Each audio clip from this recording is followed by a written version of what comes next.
Yeah. So a very good morning to one and all present here. A warm welcome to the webinar Wednesday series by Sales and Profit, which is our organization's name. My name is Yash Agarwal, and I'm the Deputy Manager of Business Development. I'll be your host for today's session.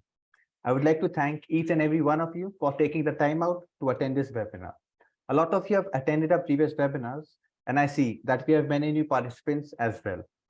Before I introduce the speaker for today, I would like to give a brief background about what Sales and Profit really is.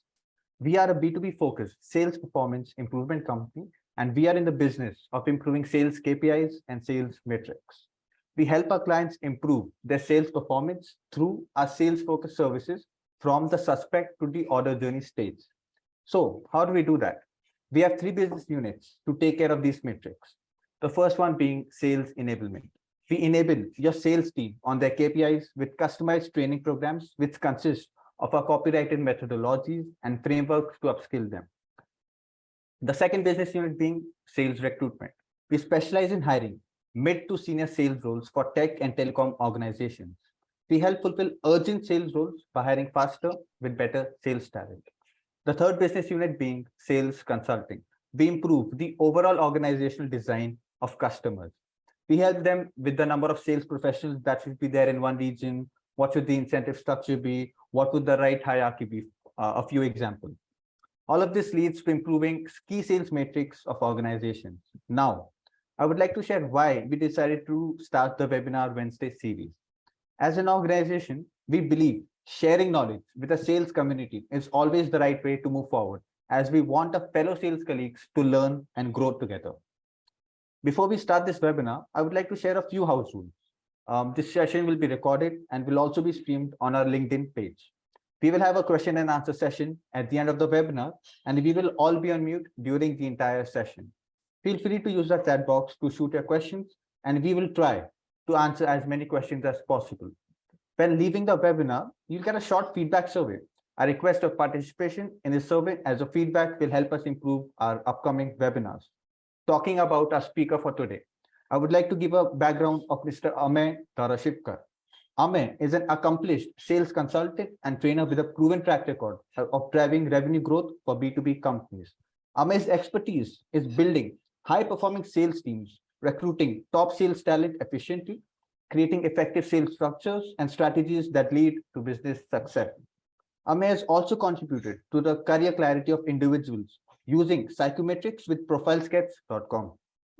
Profilesketch.com is a tech platform specializing in psychometric analysis and career assessment. Throughout his career, Amey has also led key sales management roles, including Senior Sales Manager at Automite LLP and Director of Sales at Talentica Software. Now, I would like to hand over the stage to Amey. Please take it ahead, Amey. Thanks a lot, Yash. Thank you very much for this opportunity to sales it proper. As rightly mentioned by Yash, the chat box will be open for you all to comment and give me a suggestion, feedback, questions in the whole next 45 minutes. In order to take you towards the agenda, I'm starting with a quick story. This story is about a friend of mine whom I met after a gap of around 25 years. We were in a school together.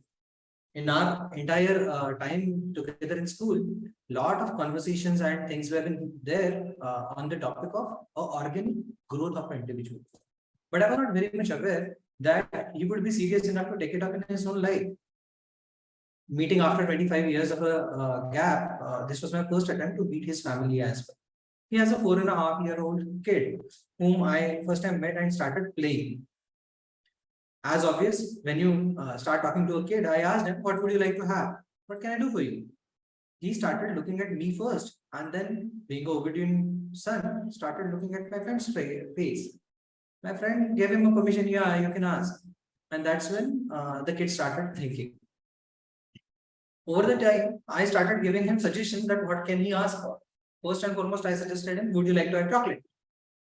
The puzzled look on his face, I understood that he is not understanding what I am saying.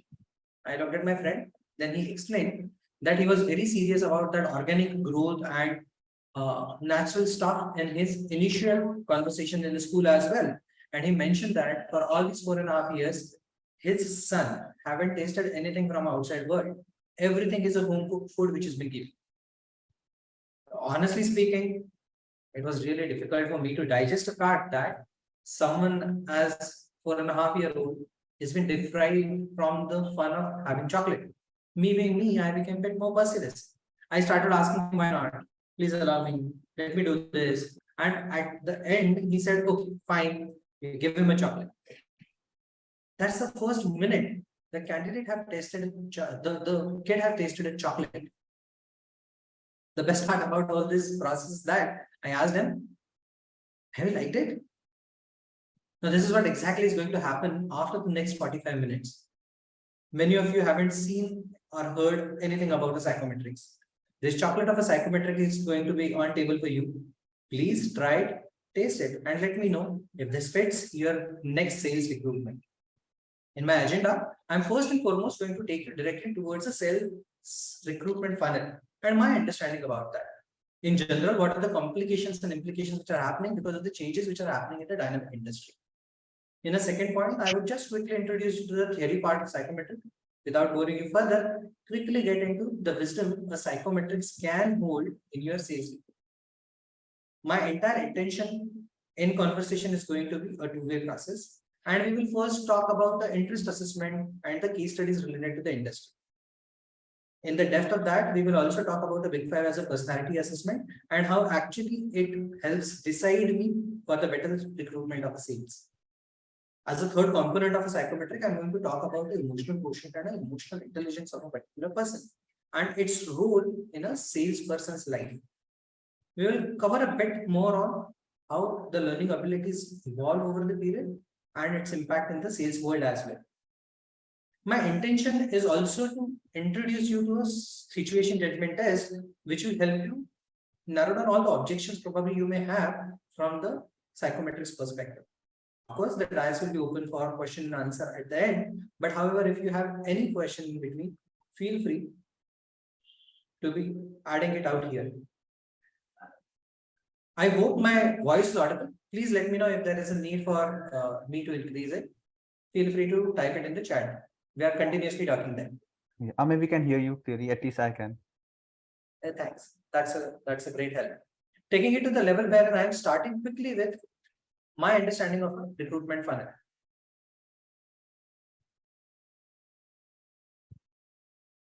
I'm so sorry. There's a quick poll I wanted to run before I get into the funnel conversation. Please, Murtuza, can you please run this poll for us? I have created a quick poll which is going to talk majorly about how exactly the challenges are currently faced in the market. Which one is the bigger challenge as far as the sales recruitment in your mind is?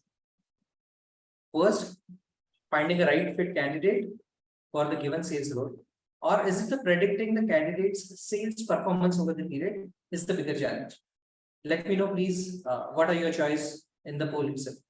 So, I'll just run the poll. Sure.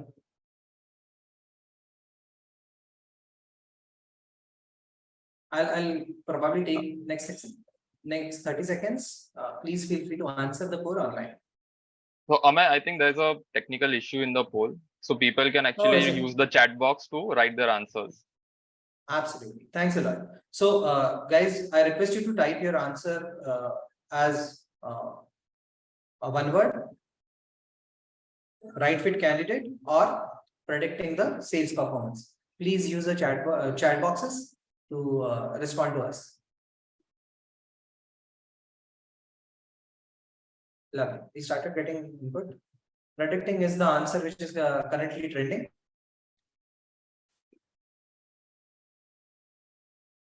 Wow, few more are coming in. Predicting is becoming a difficulty for a lot of people. Yeah, now there is a first entry happening for a right fit candidate as well. If I look at from the majority of the people, those who are trying to say here, predicting is the biggest difficulty from the performance perspective for people. Someone else said both as well. Thanks, Alvin. I completely agree that both of them are the problem statement, but which one of them would probably be the bigger for you is the question. Yes, too tough to get a right fit candidate these days. I completely agree. It is difficult. Lovely. Let me take it to the level where thanks a lot for all those who are participating into the conversation. Your insights are helpful. If I in general take a view, majority of the people are saying predicting the candidate's sales performance for upcoming days is going to be the bigger challenge for sure. But if you look at these two questions are actually linked to each other in a way. In order to cover that, I'm just taking you to the level of how currently the sales funnel looks like. This is my understanding of the funnel, wherein you will be able to see that there are some steps which have been written. Normally, anywhere in a sales recruitment, you will find candidate apply on board, on job boards or on a website, or there are recruiters, those who are doing the headhunting, but still they send a candidate a link to come inside the funnel. Now, let us consider that as a first step for funnel. Let me take you to the second step, where in majority of places there are CV parsers or ATSs which are present. For last 10 years, they are in the market. There is nothing new about that. But however, they have been working amazing for segregating candidate data on the basis of keywords, locations, and qualifications as well. Takes it to the next level, where once the candidate related data has been sorted out, it reaches to the HR screening round. And on a 30 seconds to 2-minute window, HRs normally screen through the CV left to right, top to bottom. The beautiful part of that is that majority of the elimination of imposters started happening from HR screening itself. All the right candidate get passed on to the hiring manager to again do the CV screening. Hiring manager reads again the CV left to right, top to bottom, and he realizes that is this the candidate which is fitting into the requirement I have? If that happens, great. Then the candidate is being called for an interview. In an interview process, candidate is being checked thoroughly for different parameters, leading to the salary negotiation and then ultimately joining. Isn't it a very smooth process? But in an actual real world, it is not as smooth as that of this funnel looks like. On top of that, there are things which happened in last few months. Specifically, you all know it. The first and foremost important changeover which happened, that we got introduced to the ChatGPT and the bards of the world. How GPT changed and transformed the entire ecosystem will be understandable to every one of us. The first and foremost important part happened is that every CV which is we started receiving started matching the job description. Those people, those who have been not having a job description, also started giving a job description in the process.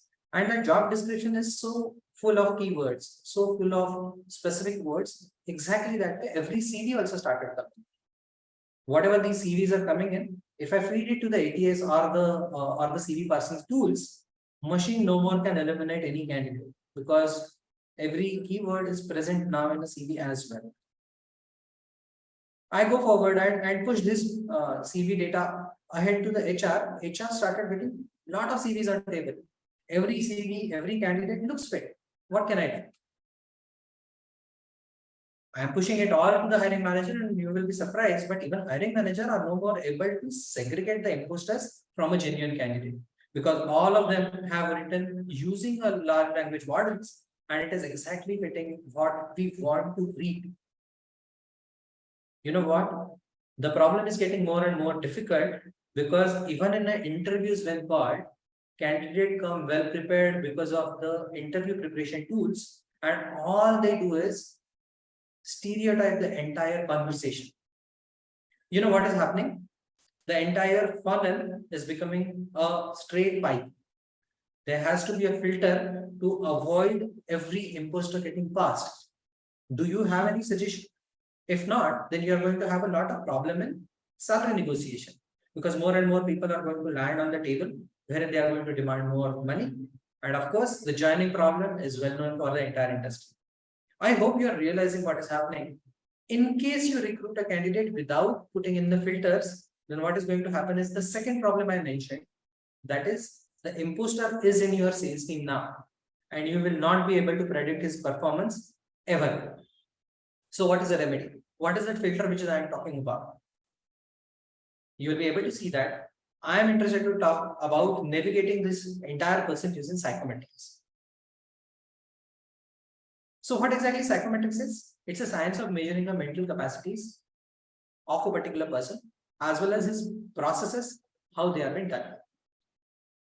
Psychometrics is present for more than 200 years. Then why suddenly after all these years, I am pushing in you people to start using psychometrics? There is a lot of cloud around it. Wherein some people say that psychometrics is right. Some people say that it doesn't fit us. Some people say that no, it is not right. It is just a theory.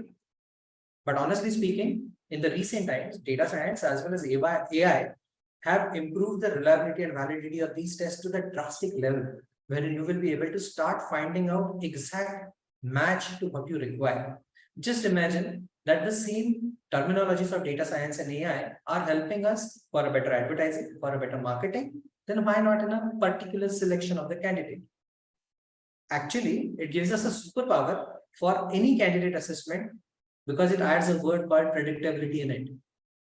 The conversation with the candidate become more and more structured instead of just starting every interview with, okay, tell me something about you, or where do you see yourself 5 years down the line? All hypothetical questions. Instead of that, the conversation became very, very structured for any any candidate.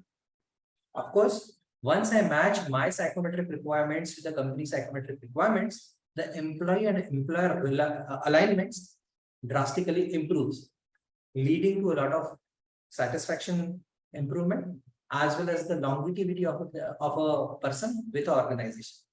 Isn't that exactly your role? Let me take you to the level where what I am trying to talk about.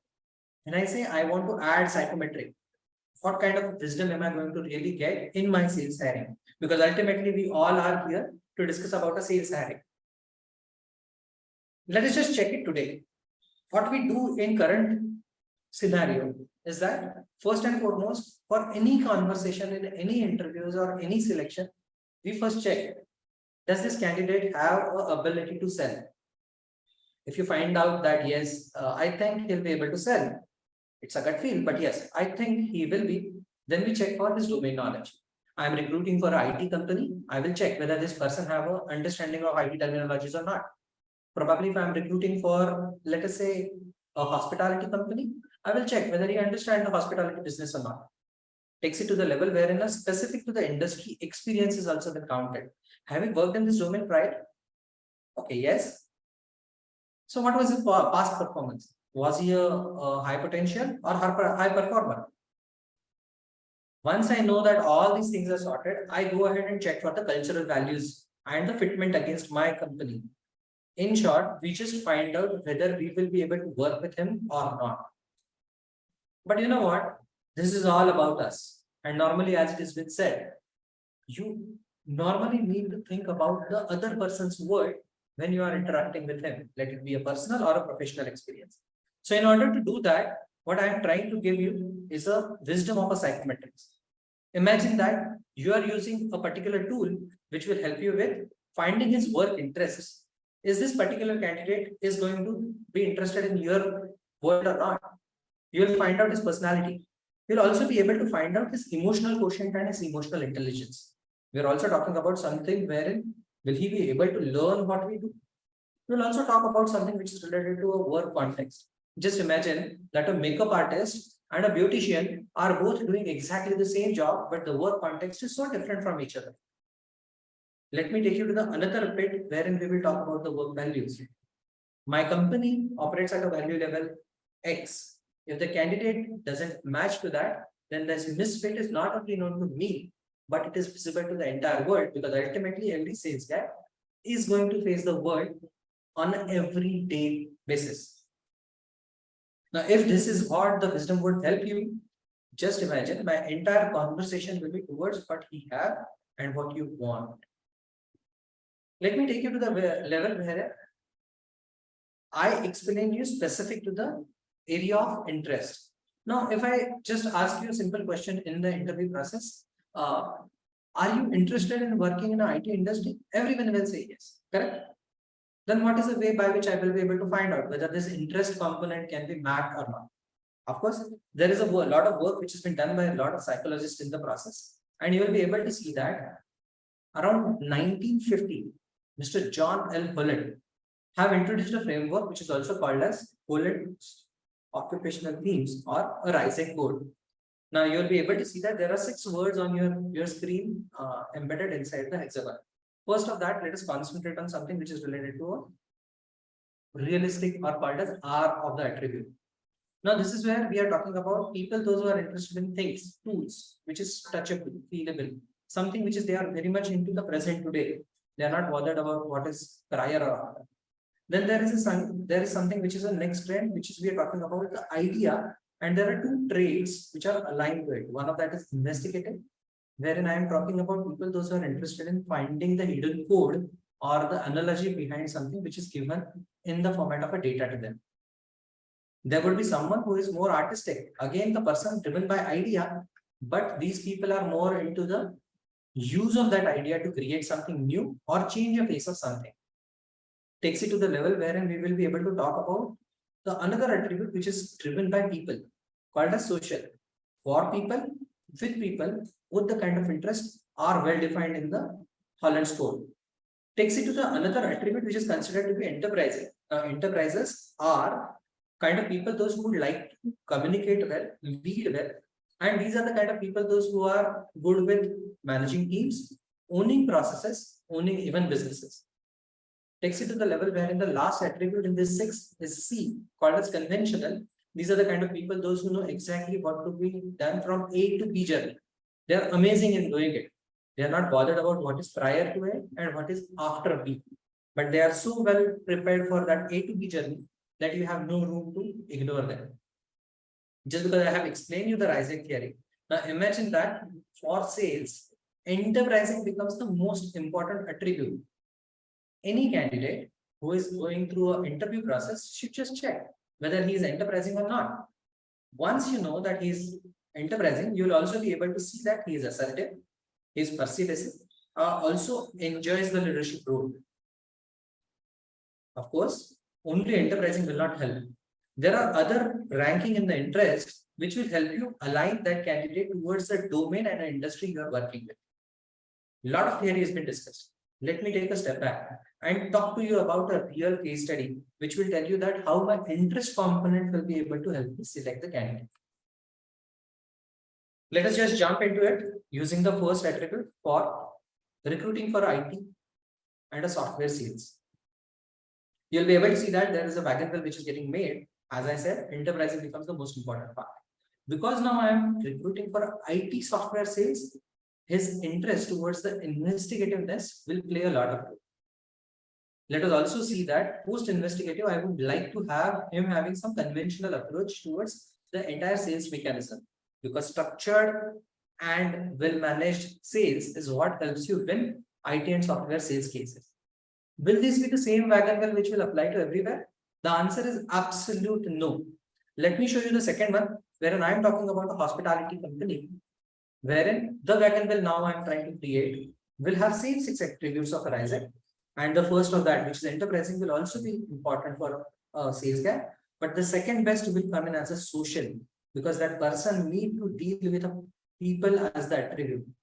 Also, normally the sales professionals in hospitality and tourism industry have a lot of requirement of being artistic and create experiences for their customers. You will be able to see the difference between two wagon wheels already on your screen. Let me take another example wherein now I'm talking about someone who is like a on-the-fly salesperson for hardware material.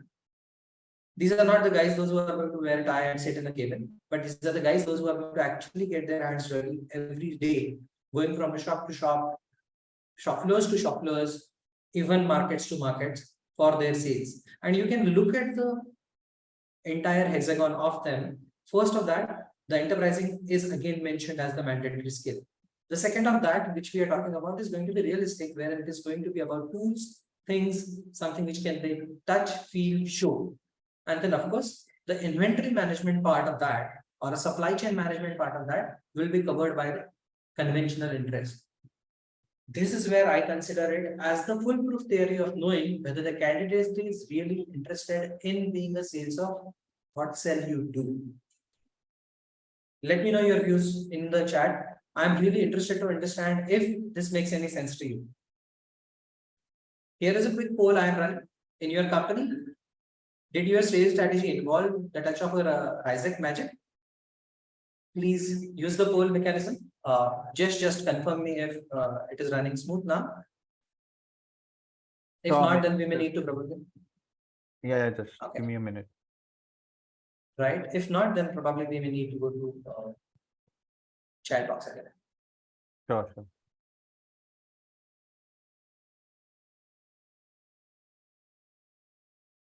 In the meantime, if you have any query on this, please let me know your questions.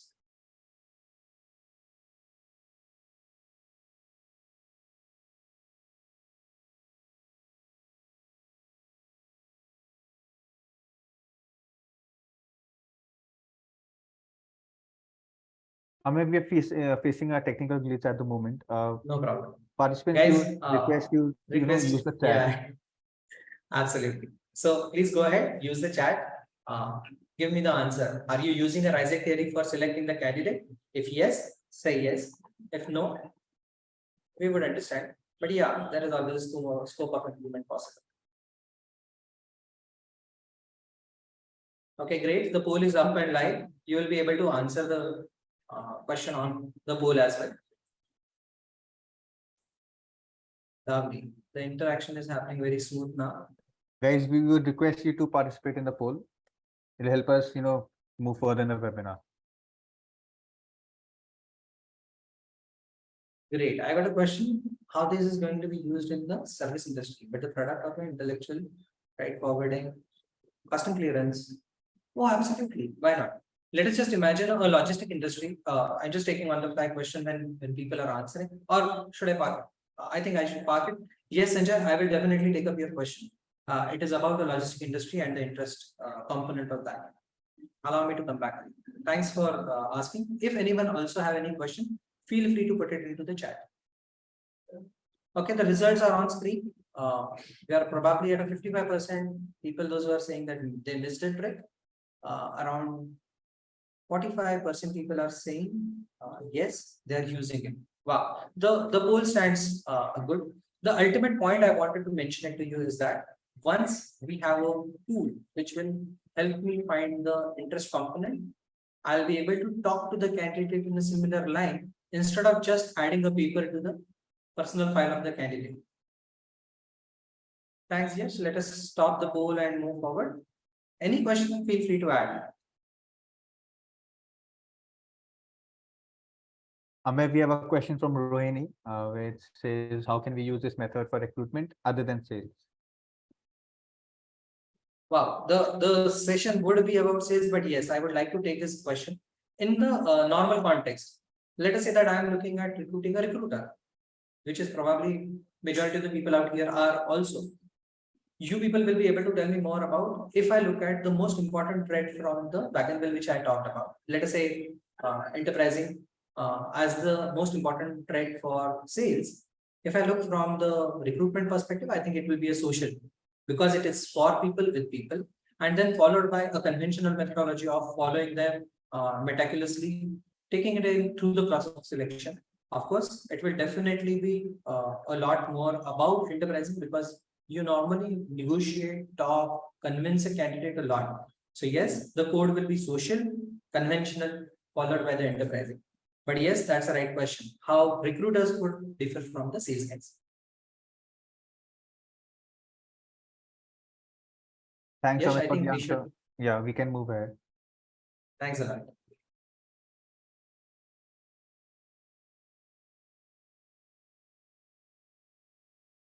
Will we need to stop the poll?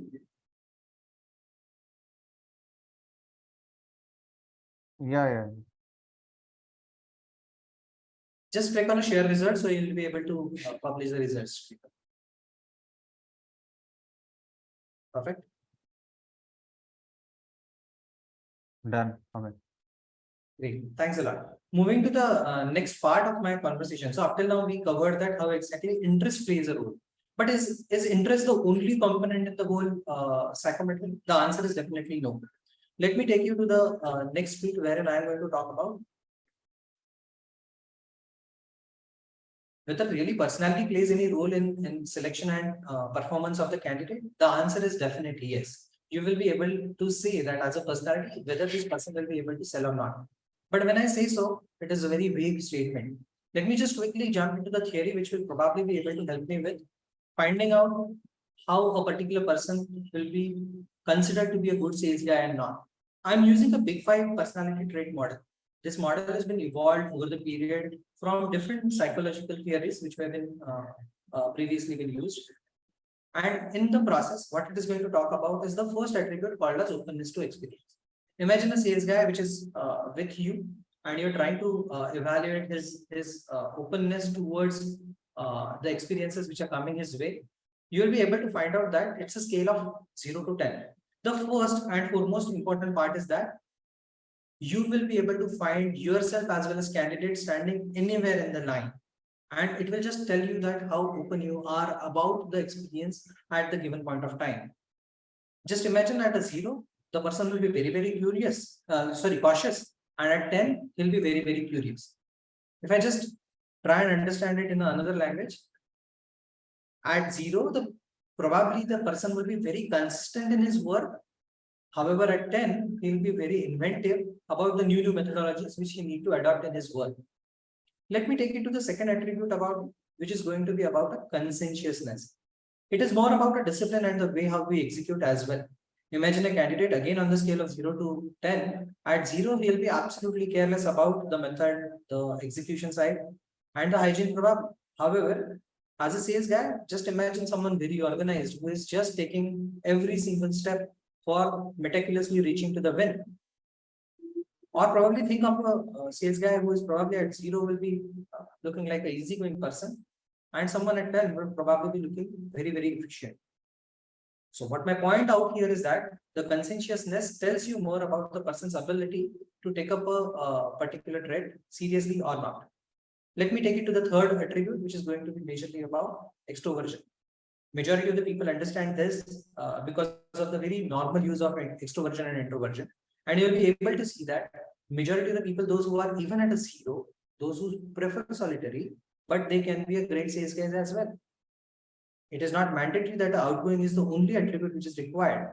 And you can stand anywhere in the scale of 0 to 10. From the other perspective, there could be the area in sales wherein you have to be reserved in order to sell the goods. However, at some point of time, you will need a very energetic sales guy to sell. The fourth attribute from Ocean stands for agreeableness. Just imagine a sales guy who is challenging every customer sitting in front of him. Or just also imagine a salesperson who is very friendly with his customer. In both the cases, you will be able to find out whether this fits your bill for your company, for your industry, for your domain or not. To explain this further, you will also be able to find out some people in your interview process, those who stand detached in the whole conversation. And at some point of time, you will also find someone who is very compassionate about an individual process as well. Let me take it to the fifth attribute, which is going to be a negative side of it, which is also called as narcissism. You'll be able to see that some people are secure in themselves and they will be able to do the better job as compared to many others because they know their self-worth. They are very much stable at the foundation.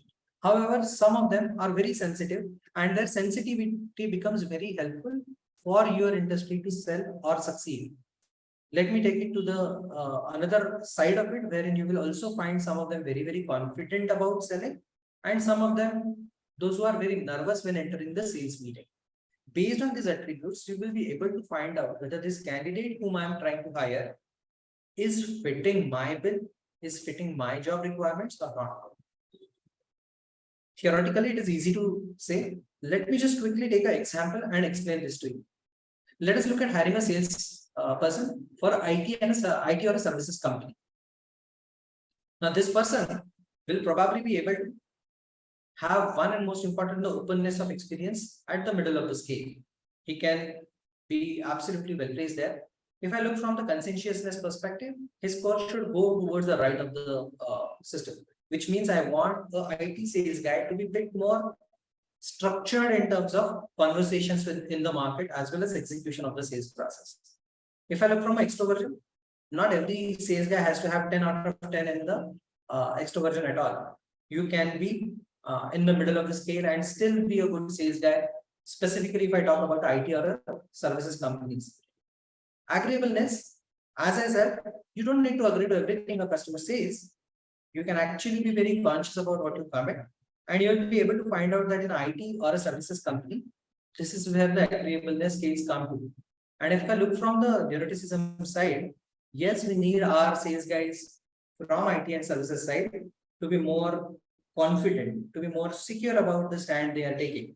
And this is how the map of a sales guy would look like. I hope this is making sense.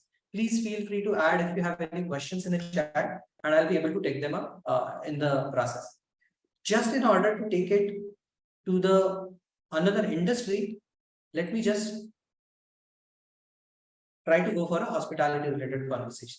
Of course, the hospitality sales guys would definitely be different from IT sales, right? Here is how it looks. The first attribute about the openness and experience, second about the conscientiousness, third about extroversion, fourth about the agreeableness, and fourth about the neuroticism for the hospitality domain will look something like this. You'll be able to see that they have to be more open towards experiences as compared to sales people in IT. They have to have more methodologies to execute and give a best experience to their customer. To look from an extroversion perspective, yes, they have to be more extroverts as compared to the IT sales guys. You'll also be able to see that the agreeableness towards the customer expectation has to be more than the IT salesperson I have seen. And yes, the neuroticism stands at the middle of the scale. This is what I wanted to specifically say, that both of them, being a sales guy and in the different industry, have a different requirement. So when you are hiring, if you decide to hire basis the science instead of just going by a gut, your conversation with a candidate will become better and your results will become more and more predictable. Here is a quick poll on this now. Of course, Big Five has been present for multiple number of years in the market. Yasha, I just request you to please run this poll. Sure, may I'll run the poll now. Okay, so what we are trying to say is that whether have you ever tried using Big Five in your process? If yes, please say. If no, let us know. Ame, the poll is live. We Thanks would a lot, request Yash. everybody to participate in this poll.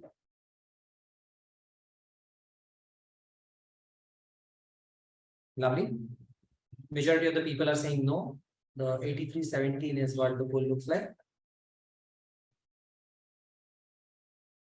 Wow. Fantastic. Should we wait for a few more seconds to get Yeah, more sure, answers? we can wait for Correct. 30 Around seconds. 66% participation looks like. Yeah. Lovely.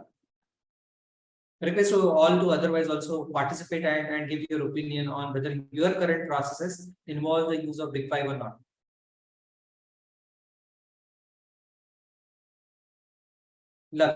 In my understanding, majority of the people are saying that they are not using Ocean in the hiring methodology. See, ultimately knowing the personality of the candidate will definitely help you create a synergy and know that person particularly well for the process. We would be happy to discuss this in detail. If you have any query on how you can implement it for your industry, your domain, let us talk about that. I think we should end the poll, share the results. Yeah.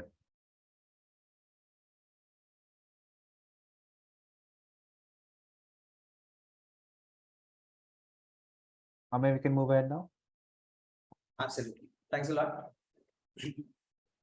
Yeah, some of you are suggesting that they have used a PI for some time to recruit people. Of course, there are many other methodologies other than Big Five, those which we will be able to use and see the personality of a particular candidate. The Big Five plays the most suitable match as of now from the market standards. Of course, there are other methodologies like this, like MBTI, like PI, or probably many other are there. But yes, Big Five gives you more and more clarity towards his fitment towards sales. And that's what I specifically thought about when I have chosen this for taking it in this consideration. Thanks, Sanjay, for your input.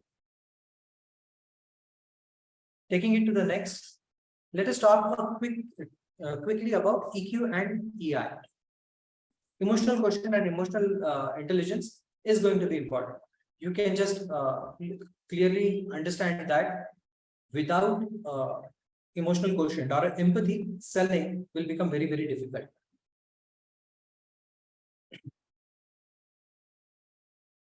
So Goldman, in his 5-factor mechanism, has suggested that the first part of emotional quotient would be self-awareness. So when I say self-awareness, it is as a salesperson, your self-awareness helps you manage your communication style and gives you the reason to listen to people around you. Ultimately, that is what you want from your sales guy, right? If he's self-aware and if he's content about his own presence, then he will be able to manage a communication far better, is what Goldman says. So while hiring, will this be an important trait for you? 100% yes.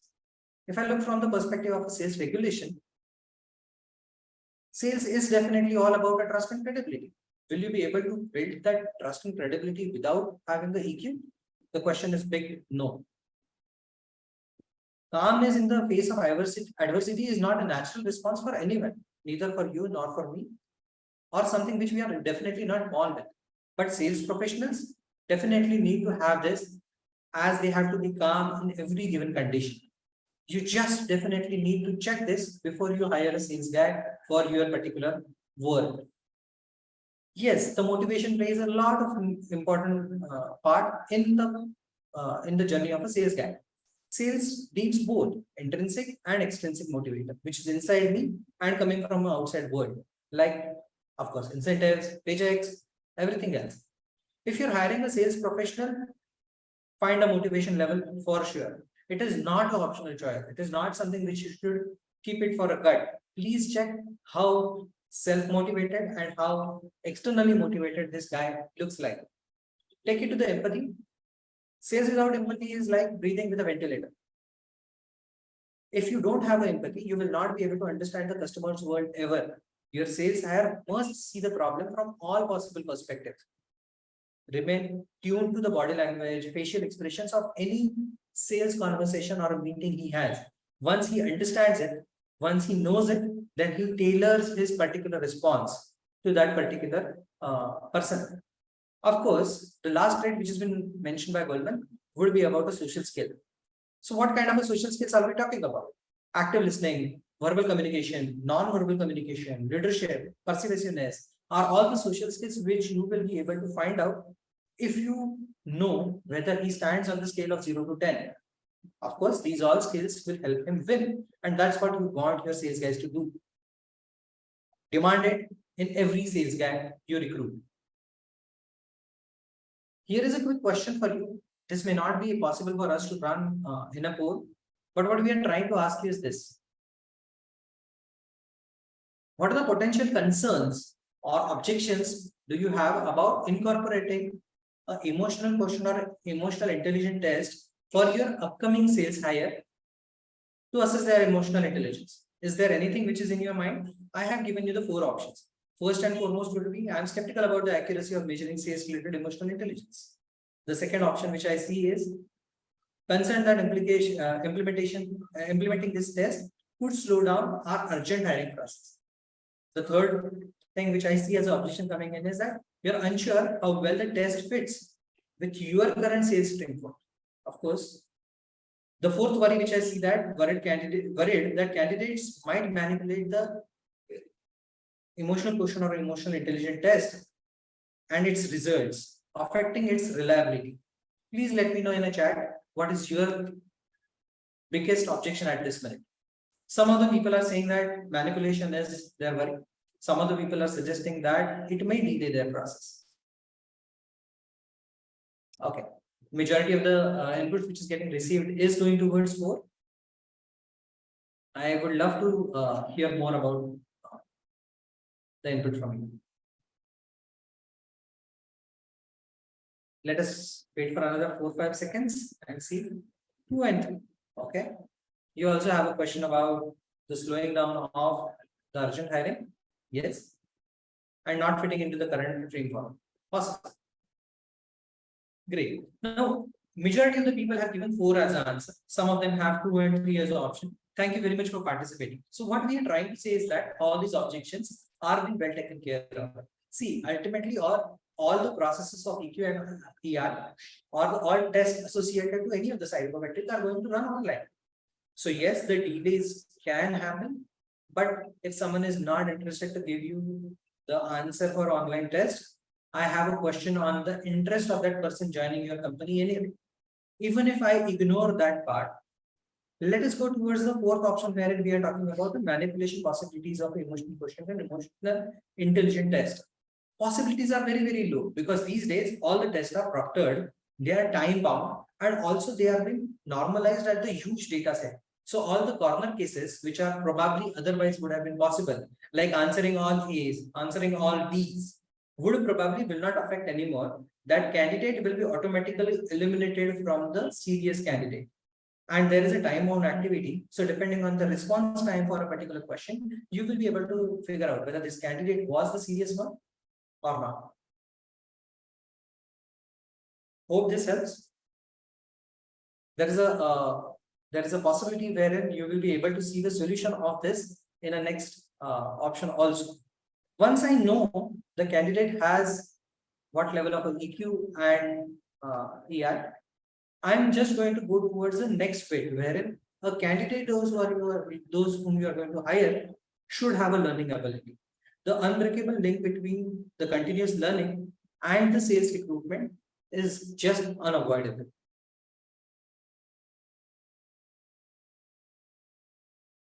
Here is a theory which I have proposed from the psychometric standpoint, which is also called as a VAR theory.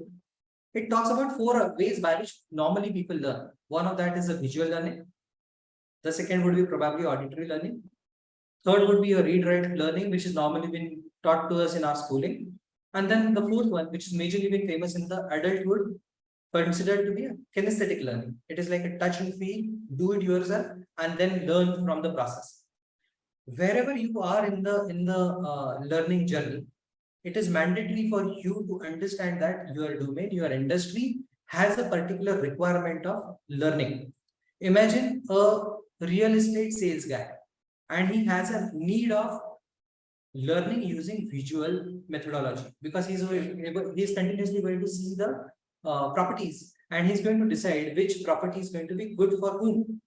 Or probably just imagine someone who is trying to sell the literature related any of the inventory.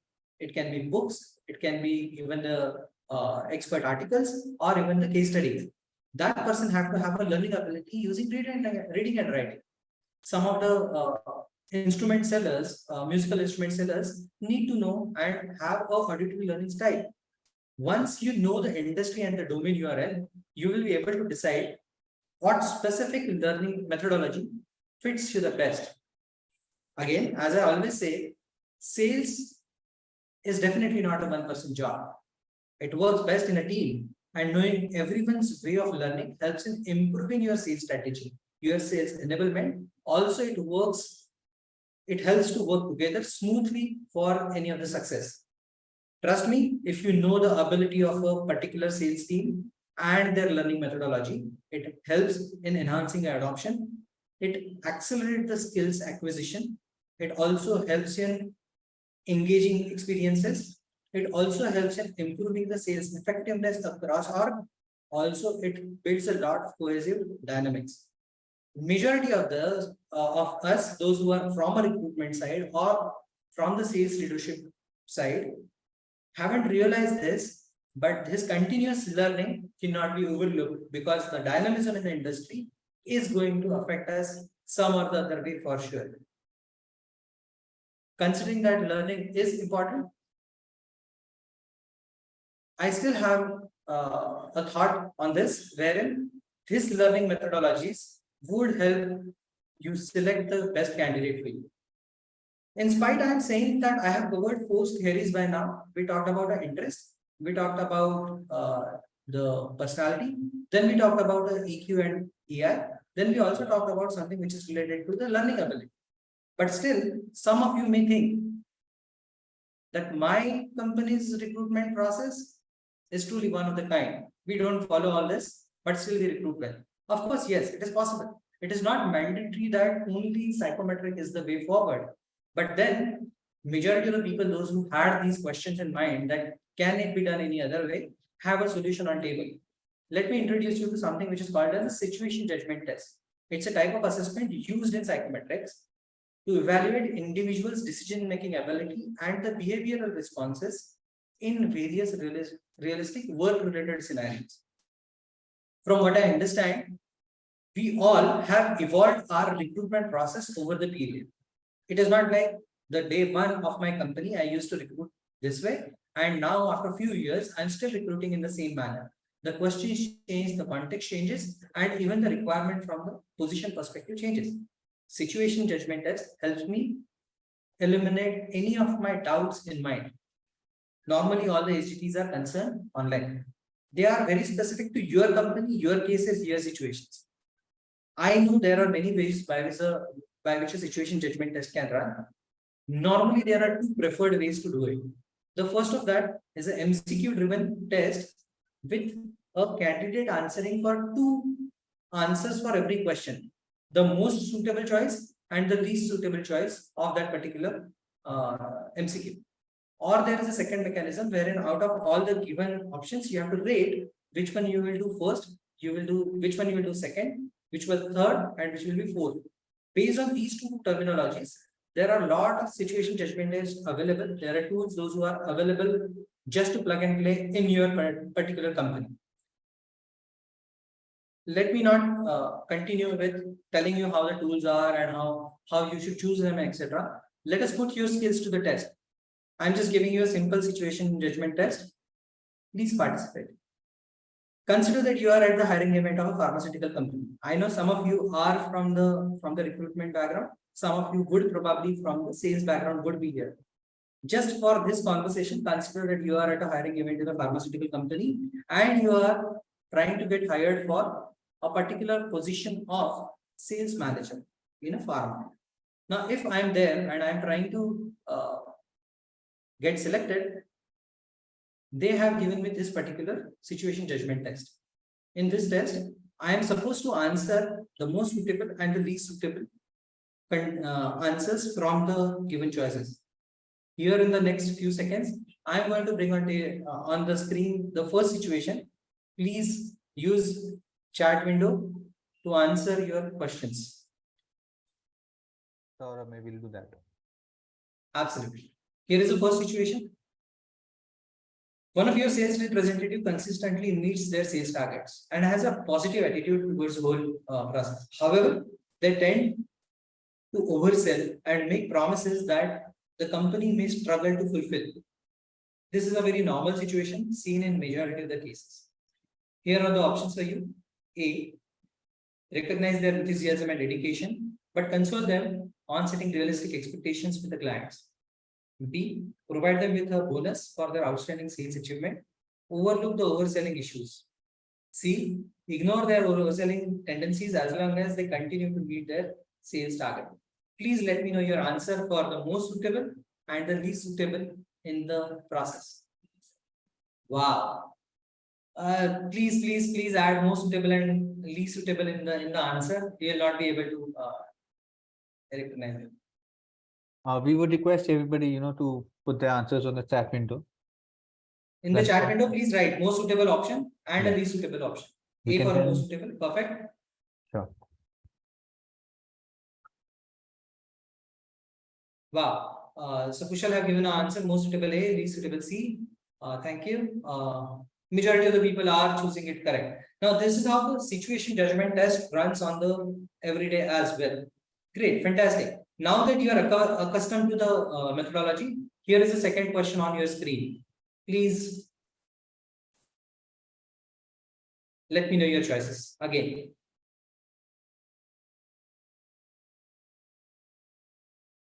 Let me read it out for you. Your team is lagging behind in the competition due to outdated sales strategy. Options are A, arrange a private meeting to discuss their challenges, offer support, and explore potential solutions to help them recover. B, put the struggling sales representative on a probation and warn them of potential consequences if their performance doesn't improve immediately. Third, remove the struggling sales representative from the team without attempting to understand what is the underlying issue. Please choose your answers and this will become a fun. Wow. If nothing, at the end of this webinar, you all will know exactly how to answer in the situation judgment test. Perfect. Thanks. Oh, lovely. Let me take you to the next bit wherein I am going to cover about how these assessments are going to actually help you recruit a better sales guy. Now just imagine that like you, my sales hero, the one whom I'm going to select is also going to answer the questions in the SGT. From the 2 questions which I have asked you, these are the 7 attributes which I am trying to judge. The first of that is the decision-making skills. Second is going to be about empathy.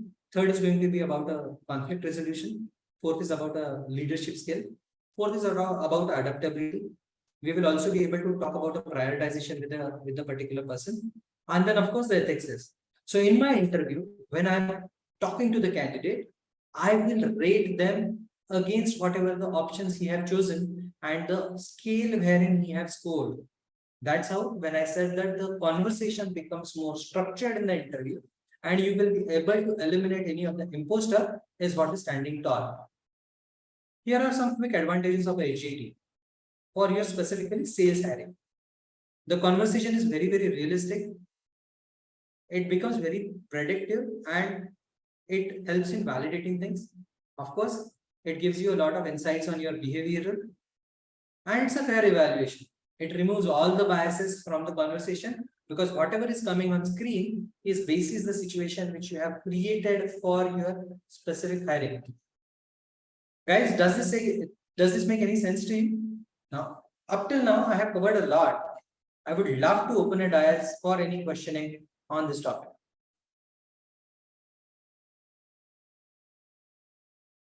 We would request people to put their questions in the chat box so that we can, answer those questions. Great. SD have raised a hand. Please, SD, go ahead. You will need to use the chat to ask a question. In the meantime, I will just address the question which was been asked by Sanjay about logistic company and the interest. Yes, in a logistic company, which is more on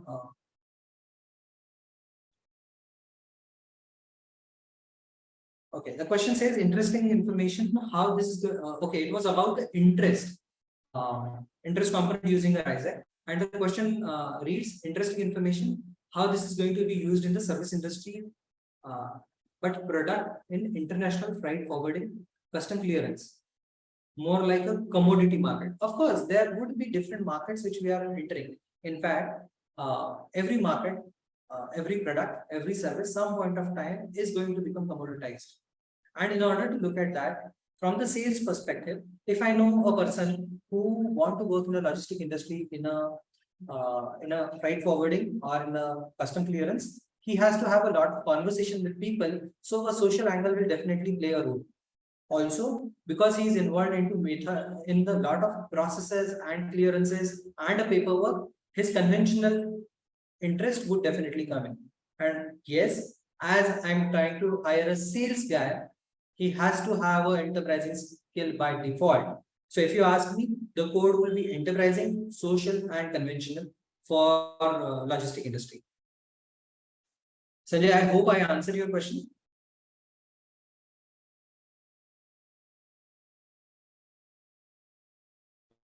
We do have a question from the LinkedIn live streaming as well, where Mr. Arvind has asked the question, how to check the neuroticism of a candidate? Again, neuroticism is a negative trait in the Big Five. As I have specifically mentioned, for any of the Big Five tests, it will help you in putting in a neuroticism on the scale of 0 to 10. So when I say a neuroticism is a negative scale, those people, those whom you would probably want to be more secure or more confident would come on the negative side of the scale or probably on the left side of the scale. They also will mean that for specifically that candidate whom you want to be very, very stable, you will be able to find out the utility of that in your industry. I hope I'm able to answer you, but the Big Five assessments give you a clear indication on the neuroticism scale for sure. There is another question: how accurate the EQ EI assessment? Does it actually match with the candidate?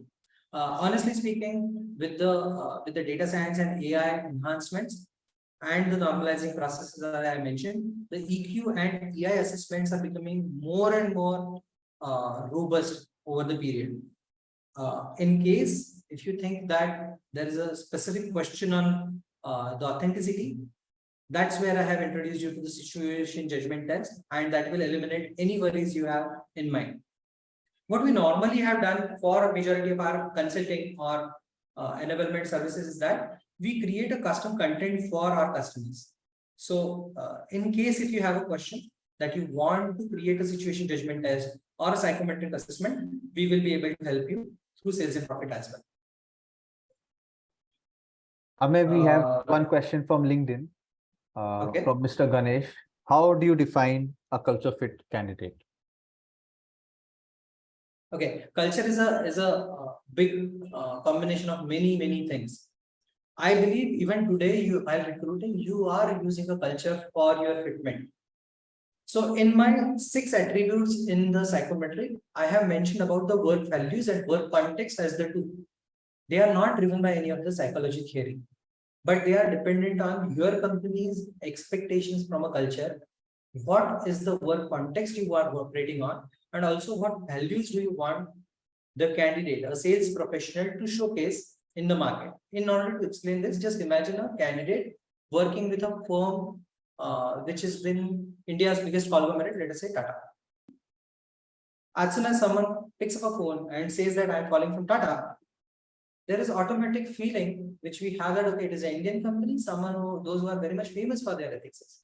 And just imagine another person picking up a phone, offering the same service, and calling you from some unknown company. The culture of an organization will reflect on a sales guy. Equally, a culture of a candidate will reflect on a company in a long run as well. So you have to match it, is the only trick in cultural fitment. I hope I'm able to answer the question. Any other? Thanks, Ganesh, for asking such a specific input.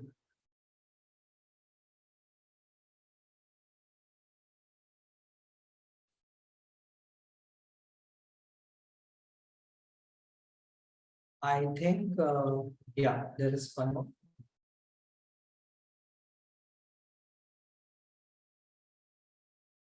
If everyone gives correct answer, how will you distinguish between candidates is the question which has been asked in the chat. So there is no right and wrong answer to the psychometric. See, ultimately it is like this. Situation judgment can have a least and most as the choice, wherein a correctness could probably be in the question. But from the interest, EQ, personality, as well as from the learning ability perspective, there is no right and wrong. Everything is right. It is just putting you on the map and helping you align to the requirement of a job, domain, industry, and the company. The point is, you don't hire a misfit. The high potential guys would fit in your requirement exactly if they are matching to your offerings. And that's what we are trying to say. We are not trying to say, in fact, in majority of the conversations wherein people have a question, can psychometric be an elimination tool? The answer is no. The ethical practice says that psychometric should not be used to create a bias. It should not be used to eliminate a candidate, but it should help you have a structured conversation with the candidate so that whatever the hypothesis you have done over the remaining steps of recruitment can be confirmed, and it helps you find the most suitable fit. SD, I hope I am able to give you this clarity. But yeah, the candidate would not be having any correct answer or wrong answer in the process. That's where it differs from cognitive assessment. Amay, we have one last question from LinkedIn, post which we can, Yes. end the webinar. So the question is from Mr. Aditya.